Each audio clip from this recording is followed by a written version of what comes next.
Hello students, स्वागत है आपका आईसीटी वर्चुअल क्लासेस में। मैं हूं कविता, आपकी साइंस टीचर। उम्मीद करती हूं आप सभी अच्छे होंगे और स्वस्थ होंगे। सो क्लास कंटिन्यू करेंगे अपना चैप्टर जिसमें हम बात कर रहे हैं लाइफ प्रोसेसेस यानी जैव प्रक्रम के बारे में। तो क्योंकि आप जानते हैं ये हमारा रिवीजन चल रहा है और इसमें हम जो चैप्टर उसे और अच्छे से समझेंगे और ज़्यादा डेप्थ में हम यहाँ पर पढ़ेंगे, क्योंकि जो टॉपिक हमारे हैं उसे हम पढ़ चुके हैं। थोड़ा सा और टॉपिक को समझेंगे जिससे कि हायर क्लासेस में आपको हेल्प मिले इस चैप्टर से, क्योंकि इस चैप्टर में आपके बहुत सारे जो टॉपिक है वो इंक्लूड होते हैं। जैसे कि आप अलग से पढ़ते हैं रेस्पिरेशन को, डाइजेशन को, न्यूट्रिशन को, एक्सक्रीशन को, सर्कुलेशन को। आपने कहा आप सेपरेट चैप्टर पढ़ते हैं यहाँ पर, लेकिन इस चैप्टर में आप सारे ही टॉपिक एक साथ पढ़ रहे हैं। तो यहाँ पर अगर आप टॉपिक को समझ जाते हैं, चैप्टर को अच्छे से समझ जाते हैं, काफ़ी सारी चीज़ें आपके लिए ईजी यहाँ पर हो जाती हैं।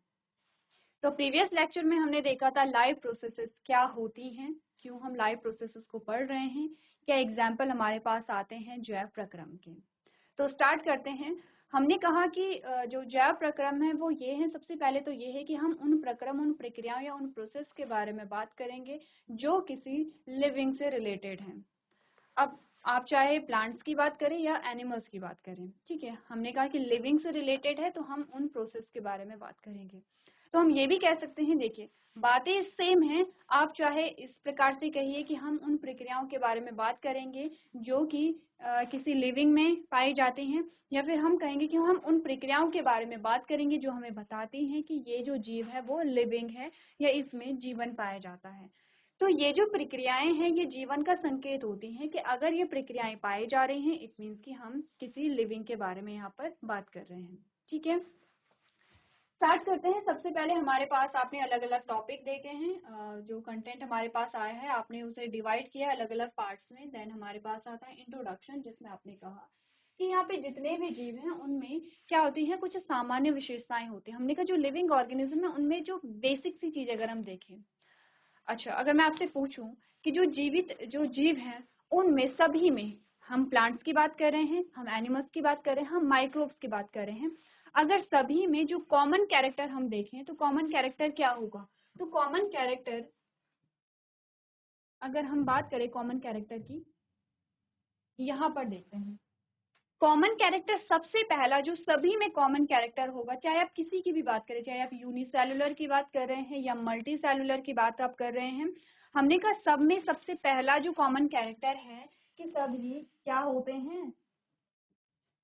हमने कहा all living organism are made up of, हमने कहा सभी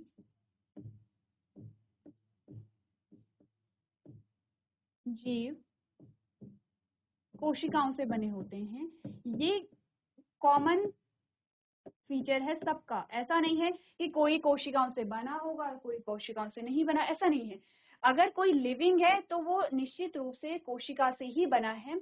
अब यहाँ पे वैरी करते हैं कि एक कोशिका से बना है या बहुत सारी कोशिकाओं से बना है, ठीक है, ये यहाँ पे वैरी करते हैं। बट आपने कहा जो कोशिकाएं हैं वो क्या होंगे, सभी में कॉमन होंगे। आपने कहा सभी जीव कोशिकाओं से मिलकर बने हैं। पहला कॉमन फीचर हमारे पास आया। सेकेंड कॉमन फीचर जो हमारे पास आता है वो यहाँ पर आता है obtain and use energy. It means कि हम न्यूट्रिशन की बात कर रहे हैं, हम बात कर रहे हैं पोषण के बारे में। हमने कहा सेकेंड जो कॉमन कैरेक्टर है, ध्यान देखिए हम लिविंग की बात कर रहे हैं, ठीक है, हम सजीव की बात कर रहे हैं और सजीव में हम सभी की बात कर रहे हैं। हम किसी पर्टिकुलर ग्रुप को नहीं ले रहे हैं, हम सभी की बात करें कि जितने भी आपको अर्थ पे जो ऑर्गेनिज्म मिलेंगे उनमें ये कैरेक्टर सेम होंगे।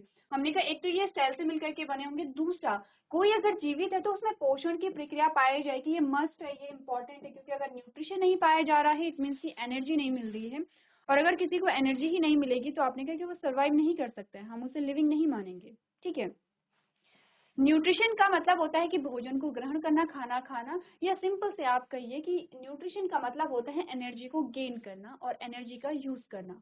अब हमने कहा एनर्जी की रिक्वायरमेंट हर एक काम के लिए होती है, चाहे आप डेवलपमेंट यहाँ पर हो रहा है, चाहे ग्रोथ यहाँ पे हो रही है, या आप डेली एक्टिविटीज आप कर रहे हैं, ठीक है। तो हमने कहा कि ये जो कैरेक्टर है कि न्यूट्रिशन वो सभी में पाया जाएगा, ऐसा नहीं है कि कुछ एक्सेप्शन भी नहीं है हमारे पास कि जिनमें न्यूट्रिशन नहीं पाया जाता, वो बिना फूड को इनटेक किए वो जीवित है, ऐसा नहीं है। जैसे कि हमने कहा कि एग्जाम्पल लेते हैं वायरस को, हमने कहा हम वायरस को लिविंग की कैटेगरी में नहीं रखते हैं और नॉन लिविंग की कैटेगरी में नहीं रखते हैं। लिविंग की कैटेगरी में इसलिए हमने नहीं रखा है क्योंकि हमने कहा एक जेनेटिक मटेरियल है यहाँ पे और इसके बाहर प्रोटीन की कवरिंग है।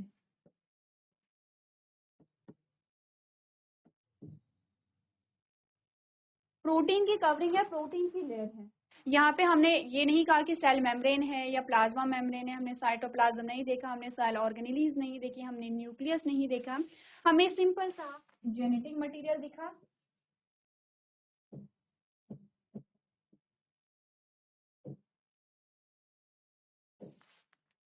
अब हमने कहा कि इसमें कोशिका पाई ही नहीं जा रही है तो हम इसे लिविंग तो नहीं कहेंगे, ठीक है। अगर ये किसी इन्वायरमेंट में ऐसे ही है, अगर किसी लिविंग सेल से बाहर अगर ये है तो ये फूड को इंटेक भी नहीं कर रही है, इसे भोजन ग्रहण करने की भी आवश्यकता नहीं है, तो हमने कहा ये लिविंग तो नहीं है। लेकिन अगर किसी लिविंग सेल के अंदर ये चला जाता है तो आपने कहा कि इसमें एक प्रोसेस होने लगती है जो लिविंग का कैरेक्टर है। कौन सी वो प्रोसेस होती है? जो कि तीसरा सबसे मोस्ट कॉमन कैरेक्टर है सभी लिविंग ऑर्गेनिज्म में, वो है रिप्रोडक्शन या प्रजनन। सभी में कॉमन है, क्योंकि अगर हमने कहा कॉमन नहीं होता तो इसका मतलब कि उस जीव का अस्तित्व ही नहीं रहता। आपने कहा अगर प्रजनन नहीं हो रहा है तो नए जीव नहीं बन रहे हैं। अब ऐसा तो नहीं है कि किसी का अगर जन्म हो गया है तो उसकी मृत्यु ही नहीं होगी, ऐसा पॉसिबल नहीं होता है। आप पढ़ते हैं, आप अपने बड़ों से भी आपने सुना होगा कि यहाँ पर क्या है, अपने कहा नए जीवों की उत्पत्ति होती ही होती है यहाँ पर, और जो पुराने जीव हैं उनकी जो डेथ है वो होती है यहाँ पे। तो अगर यहाँ पर किसी जीव को आप देख पा रहे हैं, इट मीन्स कि वहाँ पे क्या है, रिप्रोडक्शन है। अब रिप्रोडक्शन आपने कहा चाहे वो लैंगिक रूप से हुआ हो या अलैंगिक रूप से हुआ हो। तीन हमारे पास जो कॉमन कैरेक्टर आते हैं वो कौन कौन से हैं कि सभी क्या है, कोशिकाओं से मिलकर के बने हैं, सभी में पोषण होता है और सभी में रिप्रोडक्शन होता है। ये सभी के लिए कॉमन कैरेक्टर है और आप कह सकते हैं कि ये कॉमन कैरेक्टर हर किसी में पाए जाते हैं। अगर किसी में नहीं पाए जा रहे हैं इट मीन्स कि वो क्या है, लिविंग नहीं है। अगर हमने कहा किसी में कोशिकाएं भी पाई जा रही थी, किसी कोई पोषण की प्रक्रिया भी उसमें हो रही थी लेकिन उसमें रिप्रोडक्शन नहीं हुआ, तो क्या होगा, एक टाइम के बाद उसकी डेथ हो जाएगी और उसका अस्तित्व ही समाप्त हो जाएगा। ठीक है, क्लियर है इतनी बातें? आगे बढ़े यहाँ पे। तो हमने कहा कि ये हमारे पास क्या आते हैं, कुछ कॉमन कैरेक्टर आते हैं यहाँ पर लिविंग ऑर्गेनिज्म के। इसके अलावा और क्या क्या हमारे पास आता है, अपने का डिफरेंट लेवल ऑफ ऑर्गेनाइजेशन है, ग्रोथ एंड डेवलपमेंट है, और रिस्पॉन्स देते हैं, इन्वायरमेंट के प्रति रिस्पॉन्स देते हैं। ठीक है, आपने कहा कि जब भी इन्वायरमेंटल कंडीशन चेंज होती है तो उसका कुछ ना कुछ इम्पैक्ट पड़ता है यहाँ पर किसी न किसी रूप से किसी भी जीव पे, चाहे हम बात कर रहे हैं माइक्रो ऑर्गेनिज्म के बारे में या हम बात कर रहे हैं ह्यूमंस के बारे में। चलिए तो आगे बढ़ते हैं और अपना जो टॉपिक है उसे शुरू करते हैं। बात करते हैं लाइव प्रोसेसेस क्या होते हैं, या लाइव जो प्रोसेस होती है वो क्या होती है। ठीक है, डेफिनेशन अब समझ लेते हैं। आपने कहा था maintenance of living organism is essential even if they are moving, resting और इवन स्लीपिंग। ठीक है, हमने कहा कोई भी जो ऑर्गेनिज्म है चाहे वो किसी भी स्टेट में है, ठीक है, कोई भी जीवित जो जीव है वो किसी भी स्टेट में है, चाहे वो मूव कर रहा है, ठीक है, चाहे वो आराम कर रहा है, चाहे वो सो रहा है, इन सभी चीजों के लिए भी क्या होता है, मेंटेनेंस की आवश्यकता होती है। ठीक है, तो इसके लिए क्या होता है, the processes which together perform the function of maintenance of life are called as life processes। वो प्रक्रियाएं जो हमारी लाइफ को मेंटेन रखते हैं। लाइफ को मेंटेन रखने का सिंपल सा मतलब ये है कि आप चाहे किसी भी स्टेट में हैं, आप चाहे कोई भी काम कर रहे हैं लेकिन आप स्वस्थ हैं और जो बेसिक आपकी नीड है वो फुलफिल हो रही है। जैसे कि आपने कहा कि आपकी बॉडी में क्या है, आपके कोशिकाओं का निर्माण हो रहा है, तो आपको वृद्धि और विकास देखने को मिला है।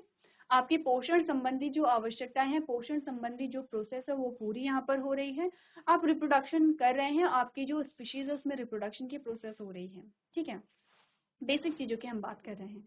अब क्योंकि इन्हीं बेसिक चीजों से कनेक्टेड है और चीजें, हमने कहा पोषण से ही रिलेटेड होगा आपका डाइजेशन, और डाइजेशन से रिलेटेड होगा आपका रेस्पिरेशन, और रेस्पिरेशन से रिलेटेड होगा आपका सर्कुलेशन।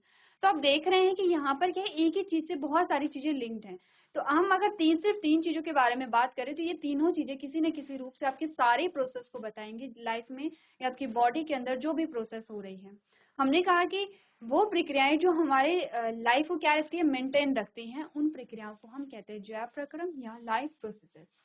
अब एग्जाम्पल आपके आते हैं कौन कौन से वो प्रक्रियाएं होती है, आपने कहा न्यूट्रिशन है, रेस्पिरेशन है, सर्कुलेशन है, एक्सक्रीशन है, are examples of essential life processes. कुछ एग्जाम्पल आपके पास यहाँ पर इनके आते हैं। In unicellular organism, all these processes are carried out by a single cell। हमने कहा एक कोशिकीय जीवों में ये सभी जो प्रक्रियाएं हैं वो एक ही कोशिका में होंगी, और in multicellular organism well developed system are present to carry out the processes। और जो बहुकोशिकीय जीव हैं उनमें हर प्रक्रिया को करने के लिए अलग अलग क्या होंगे, यहाँ पे अंग तंत्र या ऑर्गन सिस्टम होंगे। पढ़ ले, हमने क्या पढ़ा है, इजी है। जीवित जीवों का रख रखाव आवश्यक है, भले ही वे चल रहे हों, आराम कर रहे हों या सो रहे हों। वे प्रक्रियाएं जो मिलकर जीवन के अनुरक्षण का कार्य करती हैं जीवन प्रक्रियाएं जो प्रक्रम कहलाती हैं। पोषण, श्वसन, परिसंचरण, उत्सर्जन आवश्यक जीवन प्रक्रियाओं के उदाहरण है। एक कोशिकीय जीवों में ये सभी प्रक्रियाएं एक ही कोशिका द्वारा संपन्न होती हैं, और बहुकोशिकीय जीवों में प्रक्रियाओं को पूरा करने के लिए अच्छी तरह से विकसित तंत्र मौजूद होते हैं। क्लियर है इतनी बात? ठीक है, अब एक बार इन चीजों को पढ़िए, आगे जाके हम बात करेंगे कि एक प्रक्रिया जो है वो दूसरी प्रक्रिया से कैसे यहाँ पे कनेक्टेड होती है। तो एक बार पढ़िए, जीवन प्रक्रियाएं या जो प्रक्रम दोनों सेम ही वर्ड हैं, और इसका क्या मतलब यहाँ पर होता है, क्या एग्जाम्पल हमारे पास आते हैं।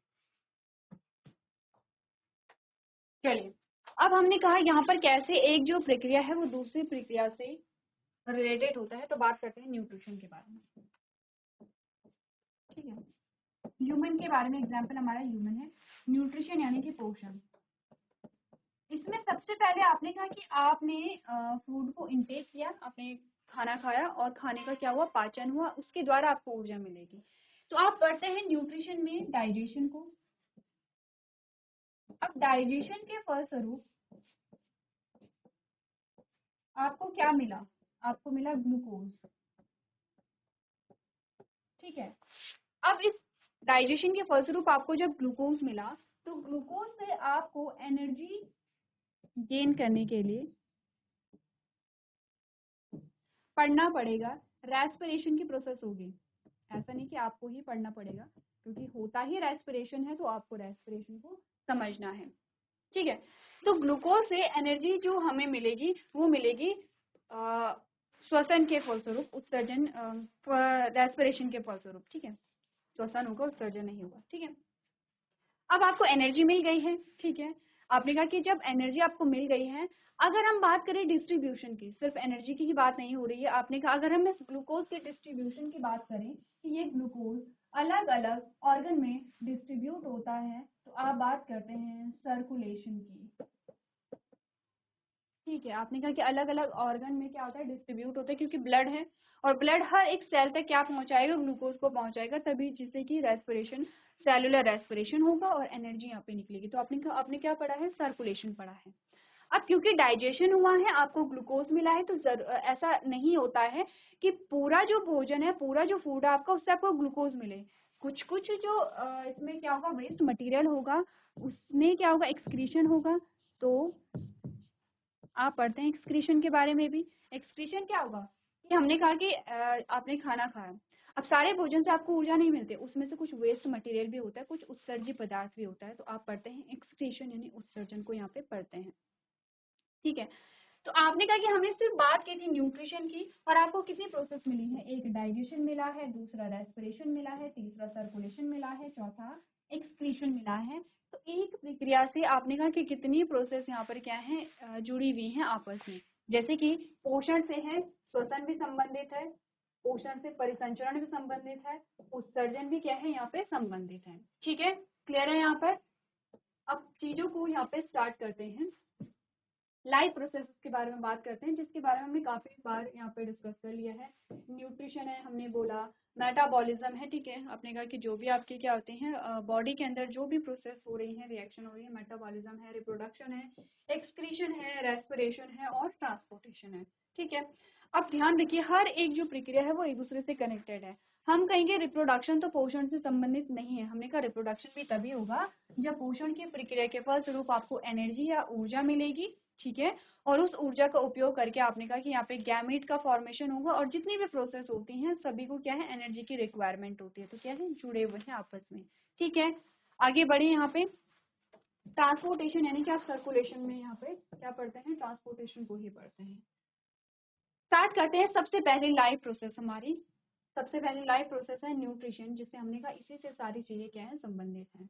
तो न्यूट्रिशन का सिंपल सा मतलब है, अगर मैं कहूँ न्यूट्रिशन को, अगर मैं कहूँ भोजन ग्रहण करना, फूड इनटेक,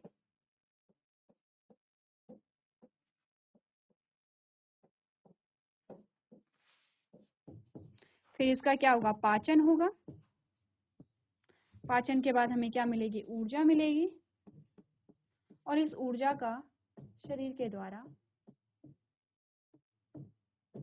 उपयोग होगा, जो कि हम बार बार इस डेफिनेशन को समझते हैं। आप सबसे पहले ये समझिए कि हो क्या रहा है, इस पूरी प्रोसेस को हम क्या कह रहे हैं, न्यूट्रिशन या पोषण कह रहे हैं।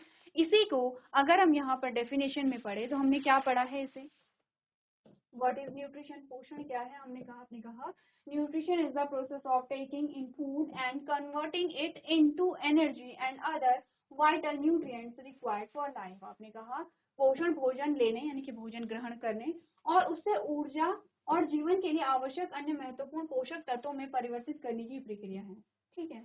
अब ये चीज आपको एक लाइन में पढ़ेंगे तो आपको थोड़ा कॉम्प्लेक्स लगेगी, और उसी को अगर आप तोड़ के देखेंगे तो आपको इस प्रकार से समझ आएगा। जरूरी नहीं है कि आपको इसी लाइन को लिखना है, आप ये भी कह सकते हैं कि पोषण भोजन ग्रहण कर ऊर्जा प्राप्त करने तथा उस ऊर्जा का हमारे शरीर के द्वारा उपयोग करने की प्रक्रिया है। सिंपल सी चीज है कि आप इसी लाइन डायग्राम को अपनी डेफिनेशन में लिख सकते हैं। आपको समझ आना चाहिए और आप अपनी बात किसी दूसरे को समझा सकें, वो यहाँ पे क्या होता है, इनफ होता है। हाँ, अगर किसी ने डेफिनेशन दी है और आपसे पूछा जाए किसी पर्टिकुलर साइंटिस्ट का नाम लेकर के कि उसके अकॉर्डिंग जो डेफिनेशन है वो क्या होगी, वैसे तो ऐसे क्वेश्चन नहीं आते हैं साइंस में हमारे पास, ठीक है। बट इन केस अगर किसी ने क्या दिया है, आपको डेफिनेशन दी है, किसी साइंटिस्ट ने दी है, ठीक है, या किसी का कोट है, तो हम एज इट इज लिखते हैं। अदरवाइज आपको करना क्या है, किसी चीज की नॉर्मली आपसे अगर पूछा गया है कि पोषण क्या है, तो पोषण को आप जो आप समझते हैं अपने वर्ड्स में आप वहां पर लिख सकते हैं, ठीक है। लेकिन इसके लिए आपको समझना होगा पोषण को और पोषण की प्रक्रिया को। आगे बढ़ते हैं और बात करते हैं क्या आवश्यकता है हमें पोषण की, क्या होगा अगर पोषण नहीं होगा। तो बहुत बेसिक सा क्वेश्चन है, हम छोटे से पढ़ते आ रहे हैं और हमने अभी भी इतनी बार हमने देख लिया है। हमने कहा एट लास्ट हमें ऊर्जा मिल रही है, एनर्जी मिल रही है, जिससे कि हम सारी प्रोसेस अपनी कर रहे हैं। आप अगर सो भी रहे हैं तो भी एनर्जी का यूज आप कर रहे हैं, आप पढ़ाई कर रहे हैं तो भी आप एनर्जी का यूज कर रहे हैं। अगर एनर्जी नहीं होगी हमारी बॉडी में तो हमारी जो बॉडी है वो काम नहीं करेगी। आप कह सकते हैं कि क्या है, कोई जो जीव है उसमें एनर्जी ही नहीं बची है तो वो डेड होगा, ठीक है, क्योंकि वो कोई भी जो फंक्शन है वो परफॉर्म नहीं कर पा रहा है। उसका हार्ट काम नहीं कर पाएगा, उसकी किडनी काम नहीं कर पाएंगे, उसके लंग्स काम नहीं कर पाएंगे, क्योंकि सभी ऑर्गन को काम करने के लिए चाहिए ऊर्जा, ठीक है। अब हमने कहा ऊर्जा कहाँ से मिलेगी, हमें ऊर्जा मिलती है पोषण से। तो क्या आवश्यकता है पोषण की, आपने कहा organism need the energy to perform of various activities, the energy is supplied by the nutrients. Organism need various raw material for growth and repair, these raw materials are provided by nutrients। आपने कहा क्या आवश्यकता है पोषण की, जीवों को विभिन्न गतिविधियों को करने के लिए ऊर्जा की आवश्यकता होती है। ऊर्जा की आपूर्ति पोषक तत्वों द्वारा की जाती है। जीवों को विकास और मरम्मत के लिए विभिन्न कच्चे माल की आवश्यकता होती है। ये कच्चा माल पोषक तत्वों के द्वारा प्रदान किया जाता है, ठीक है। इजी है, कुछ डिफिकल्ट नहीं है या कुछ अलग से हमने नहीं बात की है। बात करते हैं यहाँ पे न्यूट्रिएंट्स के बारे में, पोषक तत्वों के बारे में। पोषक तत्व क्या होते हैं और कितने प्रकार के होते हैं। पोषक तत्व वो तत्व होते हैं जो कि आपको क्या प्रोवाइड करवाएंगे, एनर्जी प्रोवाइड करवाएंगे। सिर्फ एनर्जी प्रोवाइड नहीं करवाते हैं, आपके ऑर्गन्स की जो सेफ्टी है या उन्हें प्रोटेक्शन देते हैं या उन्हें मेंटेन रखते हैं, ठीक है। या फिर आपने कहा कि आपके शरीर के निर्माण में सहायक होते हैं। सिर्फ ऐसा नहीं है कि न्यूट्रिएंट्स हमें ऊर्जा देंगे, कुछ न्यूट्रिएंट्स हमें ऊर्जा देंगे, ठीक है, और कुछ न्यूट्रिएंट्स हमारे शरीर का रख रखाव करते हैं। जैसे कि एग्जाम्पल में हमारे पास आते हैं विटामिन। जब आप छोटी क्लासेस में थे तब हम पढ़ते हैं कि विटामिन के बारे में, हमने पोषक तत्वों के बारे में बात की है, ठीक है। क्लास 6-7 में हमारे पास चैप्टर आते हैं न्यूट्रिशन इन एनिमल्स, ठीक है, और उसमें हमने न्यूट्रिएंट्स के बारे में बात की है। हमने जब कहा कि जंतुओं में पोषण कैसे होता है, वहीं पे हमने बात की है पोषक तत्वों के। न्यूट्रिएंट्स अलग अलग टाइप के होते हैं, कुछ हमें एनर्जी दे रहे थे, कुछ हमारे शरीर का रख रखाव कर रहे थे, हमारे बॉडी को मेंटेन कर रहे थे। जैसे विटामिन है, विटामिन ए आपकी आंखों के लिए क्या था, सही था। विटामिन डी आपकी हड्डियों के लिए सही था। विटामिन सी आपके जो गम्स है उसके लिए अच्छा होता है। तो अलग अलग प्रकार के विटामिन होते हैं। विटामिन ए होता है, विटामिन बी है, विटामिन सी है, विटामिन डी है, विटामिन ई है, विटामिन के है। विटामिन बी के भी अलग अलग होते हैं। विटामिन B1 होता है, B2 होता है, अलग अलग प्रकार के आपके क्या आते हैं, विटामिन बी आते हैं। और हर एक का जो फंक्शन है वो अलग अलग है। कोई आपकी आंखों के लिए इंपॉर्टेंट है, कोई आपके दांतों के लिए इंपॉर्टेंट है, कोई आपके गम्स के लिए इंपॉर्टेंट है, कोई आपकी हड्डियों के लिए इंपॉर्टेंट है, कोई आपकी स्किन के लिए इंपॉर्टेंट है। तो अलग अलग यहाँ पे फंक्शन होते हैं विटामिन के। अब ये क्या कर रहे हैं आपके, जैसे फॉर एग्जाम्पल विटामिन ए है, वो आपकी आंखों के लिए अच्छा है। विटामिन ए कम हो गया तो आपको जो दिखने में प्रॉब्लम होती है, अंधेरे में दिखाई नहीं देता है, ठीक है। तो अपनी आंखों को स्वस्थ रखने के लिए हमें विटामिन ए लेना पड़ेगा। वहीं अगर हम बात करें कार्बोहाइड्रेट एंड फैट की, वो हमें दे रहे हैं एनर्जी और ऊर्जा, जो कि हर काम को करने के लिए इम्पोर्टेंट है। अगर हम बात करें प्रोटीन के बारे में, तो हमने कहा प्रोटीन क्या है, हमारे जो बॉडी है उसकी ग्रोथ के लिए इम्पोर्टेंट होता है, ठीक है। और जो यहाँ पे डैमेज पार्ट है उसे रिपेयर करने के लिए क्या होता है, इम्पोर्टेंट होता है, ठीक है। अब हमारे पास आते हैं जो न्यूट्रिएंट्स होते हैं, वो दो टाइप के आते हैं। दो टाइप कौन कौन से होते हैं, एक वो न्यूट्रिएंट्स जिनकी रिक्वायरमेंट हमें हाई अमाउंट में होती है, जिसे आप मैक्रो न्यूट्रिएंट कहेंगे। और कुछ ऐसे न्यूट्रिएंट है जो हमारे लिए नेसेसरी तो है, ऐसा नहीं है कि आप उन्हें नहीं लेंगे, वो हमारे लिए इंपॉर्टेंट है लेकिन कम क्वांटिटी में इंपॉर्टेंट है। यानी कि आपको उनकी कम क्वांटिटी ही क्या करनी पड़ेगी, इनटेक करनी पड़ेगी, जिन्हें हम कहते हैं माइक्रो न्यूट्रिएंट। ध्यान दीजिए, मैक्रो और माइक्रो दोनों ही मस्ट है, इंपॉर्टेंट है, नेसेसरी है, बट क्या है क्वांटिटी के बेस पे हमने इन्हें क्या किया है, डिवाइड किया है दो पार्ट में। तो पढ़ ले यहाँ पे न्यूट्रिएंट्स या पोषक तत्वों को। Material which provide nutrition to organism are called nutrients. Carbohydrate, protein and fat are the main nutrients and are called macronutrients. Minerals and vitamins are required in small amount and hence are called micronutrients. तो क्या हमने पढ़ा है, हमने कहा वे पदार्थ जो जीवों को पोषण प्रदान करते हैं उन्हें हम पोषक तत्व कहते हैं। कार्बोहाइड्रेट, प्रोटीन और वसा तीन ऐसे पोषक तत्व हैं जो हमें ज्यादा मात्रा में इनकी आवश्यकता होती है और इन्हें हम कहते हैं मैक्रोन्यूट्रिएंट्स। इसके अलावा खनिज और विटामिन जो होते हैं इनकी आवश्यकता कम मात्रा में होती है और इसीलिए हम इन्हें क्या कहते हैं, माइक्रो न्यूट्रिएंट्स कहते हैं। तो चलिए न्यूट्रिएंट्स के डेफिनेशन नोट कीजिए और इसके टाइप्स जो है वो भी आप यहाँ पे नोट कीजिए। चलिए आगे बढ़ते हैं और बात करते हैं यहाँ पर अपने नेक्स्ट टॉपिक के बारे में, जिसमें हम बात करेंगे टाइप्स ऑफ न्यूट्रिशन। अब यहाँ पर ऐसा कुछ नहीं है कि जो हमें समझ नहीं आएगा, क्योंकि हमने कहा टाइप्स ऑफ न्यूट्रिशन दो प्रकार के होंगे। एक हमारा होगा ऑटोट्रॉफिक मोड, स्वपोषी पोषण, और एक होगा हेटेरोट्रॉफिक मोड, ठीक है। आगे बढ़ी, सबसे पहले स्टार्ट करते हैं ऑटोट्रॉपिक मोड यानी कि स्वपोषी पोषण। अब आप ये जानते हैं कि स्वपोषी पोषण पाया जाता है ग्रीन प्लांट्स में जिनमें क्लोरोफिल होगा, और जिस प्रक्रिया के दौरान इनमें क्या होती है, भोजन का निर्माण होता है या पोषण होता है, उसे हम कहते हैं फोटोसिंथेसिस, ठीक है। पढ़ लेते हैं, आपने कहा if an organism can nourish itself by making its own food using a sunlight or chemicals, such mode of nutrition is called as a autotrophic nutrition। यानी कि यदि कोई जीव सूर्य के प्रकाश या रसायनों का उपयोग करके अपना भोजन स्वयं बनाकर पोषण कर सकता है तो पोषण के ऐसे तरीकों को स्वपोषी पोषण कहा जाता है। इस लाइन का मतलब आगे जाके और अच्छे से समझेंगे। Plant photosynthesize using light energy and are called a photoautotroph. आपने कहा पौधे प्रकाश संश्लेषण करते हैं यानी कि प्रकाश ऊर्जा का उपयोग करते हैं तो उन्हें हम फोटो ऑटोट्रॉप कहते हैं। Few bacteria chemicals to derive energy and are called chemoautotroph. यानी कि कुछ बैक्टीरिया ऊर्जा प्राप्त करने के लिए रसायनों का प्रयोग करते हैं जिन्हें हम कहते हैं कीमो ऑटोट्रॉप। अब ये पूरी जो आपकी स्लाइड है वो आपको सिर्फ इतना समझा रही थी कि हमने कहा कि वे जीव या फिर वो स्ट्रक्चर जो अपने फूड का फॉर्मेशन खुद करते हैं बिना किसी लिविंग पे डिपेंड हुए, तो उन्हें हम कहेंगे ऑटोट्रॉफ। जैसे कि आपने बचपन से पढ़ा है, एक पौधा है, उसे अपना भोजन बनाने के लिए कार्बन डाइऑक्साइड चाहिए जो वो आउटर इन्वायरमेंट से लेगा, सनलाइट चाहिए जो वो सन से लेगा, वाटर चाहिए जो क्या होता है यहाँ पे मिट्टी में घुलनशील होता है, और क्लोरोफिल है जो कि उसके लीफ में यहाँ पे प्रेजेंट होता है। 4 चीजों से ये अपना भोजन बना सकते हैं, और चारों चीजें ये किसी लिविंग से नहीं ले रहे हैं, ना तो किसी प्लांट से, ना किसी एनिमल से, ना किसी माइक्रोब से, अपने आउटर इन्वायरमेंट से ले रहे हैं। तो हम कह सकते हैं ये स्वपोषी हैं, क्योंकि हमने कहा कि ऐसा नहीं है कि हम ये नहीं कर सकते हैं। हम सनलाइट को लेंगे, हम पानी को लेंगे, हम कार्बन डाइऑक्साइड को लेंगे, फिर भी हम अपना भोजन नहीं बना पाएंगे, क्योंकि हमारे पास क्लोरोफिल नहीं है। ठीक है, क्योंकि इनके पास क्लोरोफिल है, और इसीलिए ये क्या करते हैं, अपना भोजन स्वयं बना पाते हैं। तो हम इन्हें क्या कहते हैं, ऑटोट्रॉफ कहते हैं। बट जो ऑटोट्रॉफ है, ऑटोट्रॉफ या स्वपोषी जो होते हैं, वो 2 प्रकार के होते हैं। एक का नाम है फोटो ऑटोट्रॉफ, और दूसरे का नाम है कीमो ऑटोट्रॉफ। ठीक है, अब फोटो से मतलब है यहाँ पर लाइट, लाइट से मतलब है सनलाइट, और कीमो जो शब्द है हमारा, कीमो का मतलब होता है केमिकल या रसायन। तो हमने कहा कि 2 प्रकार के हमारे पास स्वपोषी होते हैं। एक तो होता है फोटो ऑटोट्रॉफ, जिनमें क्या होता है, प्रकाश संश्लेषण होता है। उसके एग्जाम्पल हमारे पास आते हैं प्लांट्स, जितने भी प्लांट्स हैं वो फोटो ऑटोट्रॉफ है। ठीक है, ये क्या करेंगे, सनलाइट को लेकर के अपना फूड बनाएंगे।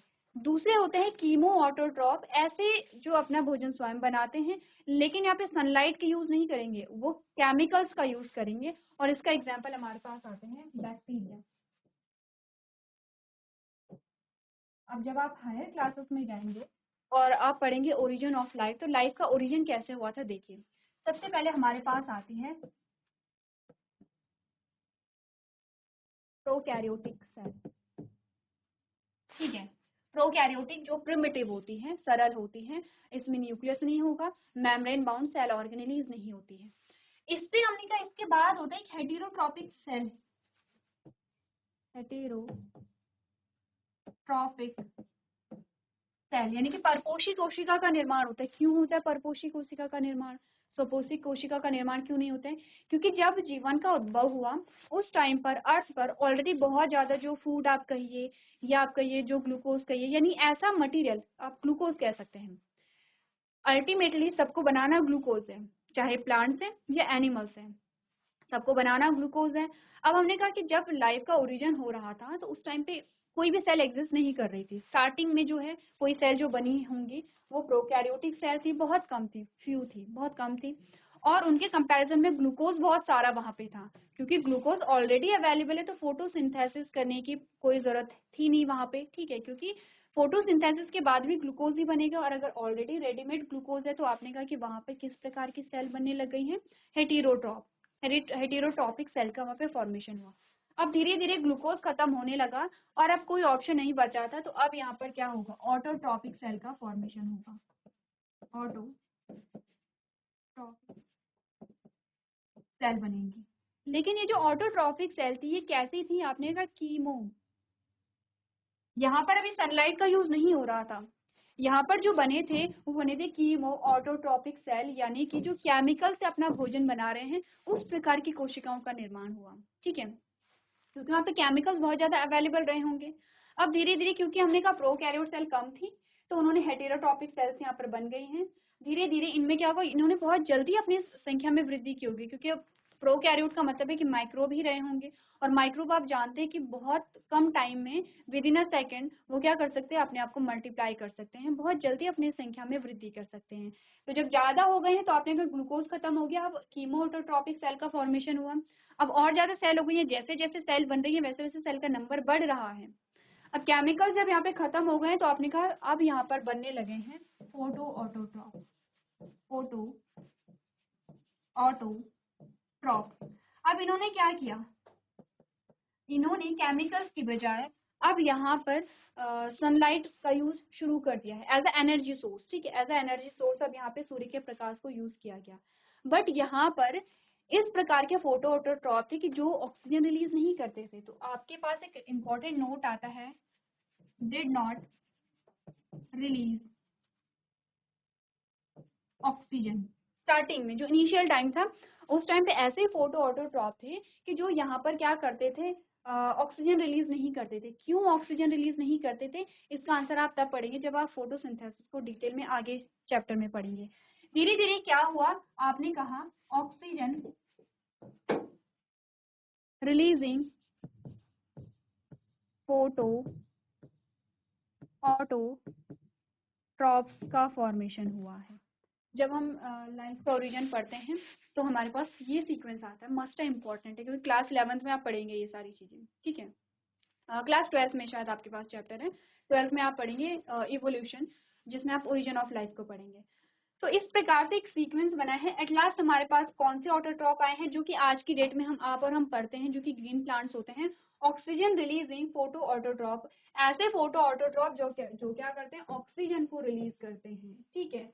तो ये आप समझे कि जो ऑटोट्रॉप होते हैं वो कितने प्रकार के होते हैं, अलग अलग प्रकार के जो होते हैं उनमें क्या डिफरेंस यहाँ पर होता है, इसके बारे में हमने यहाँ पे बात की है।